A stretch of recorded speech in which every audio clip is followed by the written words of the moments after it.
TET का last year का paper जो मैं आपको दिखा रहा हूँ कितना इजी वे में पेपर आया था और आप प्रीवियस इसके पेपर को पढ़ के यूपी टेट को 101% क्लियर कर सकते हैं। देखिए ये दो पार्ट्स में, एक इसका पहला पार्ट ए, इसमें आपके 4 सब्जेक्ट होते हैं और एक आपका चूजिंग सब्जेक्ट वाला होता है।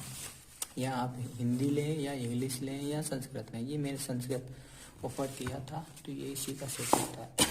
पहले हम पहले वाला पेपर जिसमें 4 सब्जेक्ट है उनको देख लेते हैं क्या क्या क्वेश्चन पूछे गए हैं, फिर उसके बाद हम आगे के सब्जेक्ट को कवर करते हैं। देखिए ऐसे सबसे पहले देखिए क्या दिया होता है आपका। देखिए इसमें आपके भाग दिए हुए हैं, आपको भी पता है।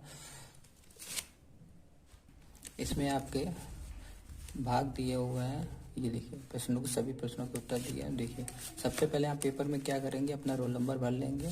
ठीक, उसके बाद आप हिंदी में रोल नंबर भर लेंगे। फिर उसके बाद देखिए यहाँ 5वां पॉइंट देखिए क्या दिया हुआ है। पहले भाग में क्या होता है, बाल विकास एवं शिक्षण विद्या से 30। फिर दूसरा भाग में आपका हिंदी होता है, जो हिंदी फर्स्ट वाली हिंदी आपको करनी है 60 से। और तीसरा भाग होता है आपका अंग्रेजी, उर्दू या संस्कृत। फिर चौथा भाग आपका होता है गणित। ये वाला पेपर आपको अलग से दिया हुआ है। और ये 5वां है आपका पर्यावरण अध्ययन। ठीक है, टोटल आपके क्वेश्चन कितने हो गए, 150। देखिए 150 क्वेश्चन हो रहे हैं।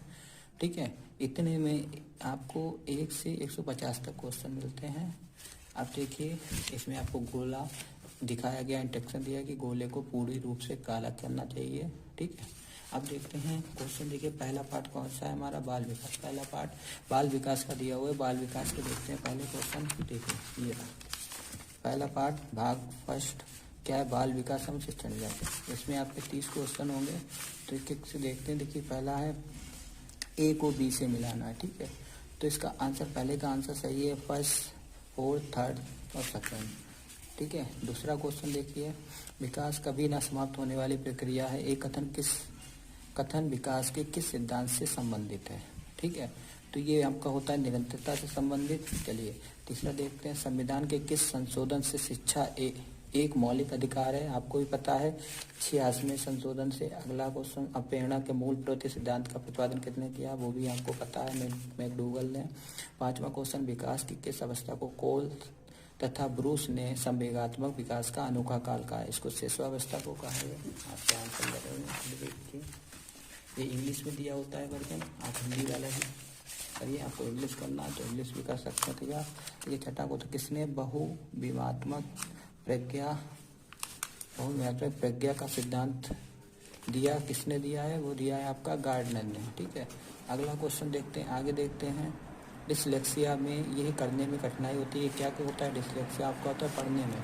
ठीक है, 8वां क्वेश्चन, निम्न में से क्या समावेशी, 8वां क्वेश्चन है आपका, निम्न में से क्या समावेशी कक्षा में शिक्षा की भूमिका नहीं है। नहीं पूछ रहा है तो आंसर आपका शिक्षक को निष्ठा पर ध्यान नहीं देना चाहिए, ये आंसर है। फिर 9वां क्वेश्चन, कक्षा में छात्रों को प्रश्न पूछने के लिए क्या करना चाहिए, प्रेरित करना चाहिए। 10वां क्वेश्चन है, बच्चे की वृद्धि मुख्यतः संबंधित है, किससे संबंधित होती है, शारीरिक विकास से। 11वां क्वेश्चन, निम्न में से किस सिद्धांत को पुनर्बलन का सिद्धांत भी कहते हैं, किसको कहते हैं।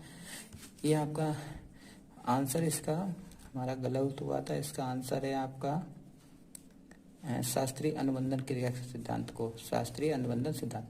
12वां क्वेश्चन, निम्न में कौन सी अवस्था ब्रूनर के संज्ञानात्मक विकास सिद्धांत का अंग नहीं है।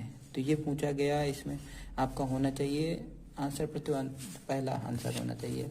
आगे देखते हैं अगला पॉइंट देखते हैं आपको। देखिए 13वां है, 13 मॉरिसन ने बौद्ध स्तर के शिक्षण प्रतिमान में 5 पदों का वर्णन किया है। ये आपका आंसर है इसमें, दूसरा, पहला, तीसरा, चौथा और 5वां।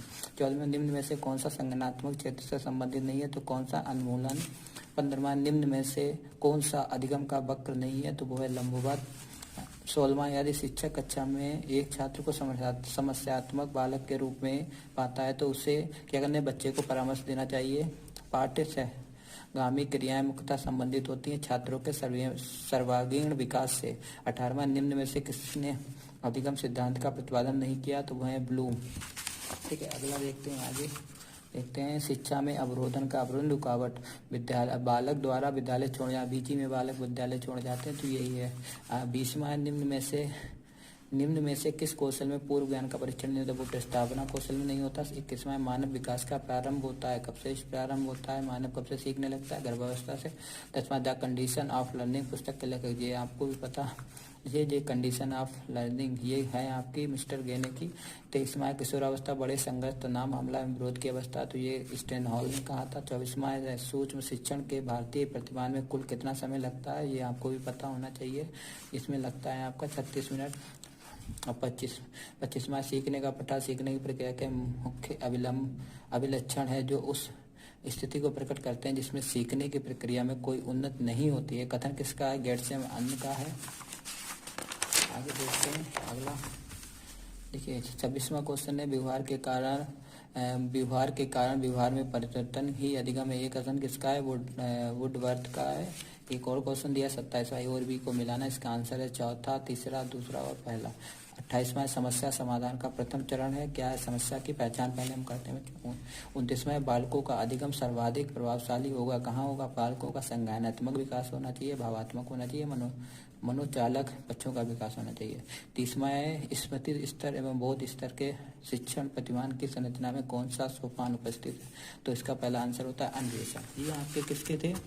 ये आपके टोटली देखिए यहाँ से स्टार्ट हुए थे आपके, ठीक है, 1 से चालू हुए थे और खत्म कहाँ पे हुए हैं आपके? देखिए 30 पे खत्म हुए। तो ये आपके कितने 30 नंबर के कौन से हो गए? साइकोलॉजिकल हो गए, साइकोलॉजी के हो गए। अब आपका दूसरा पार्ट आता है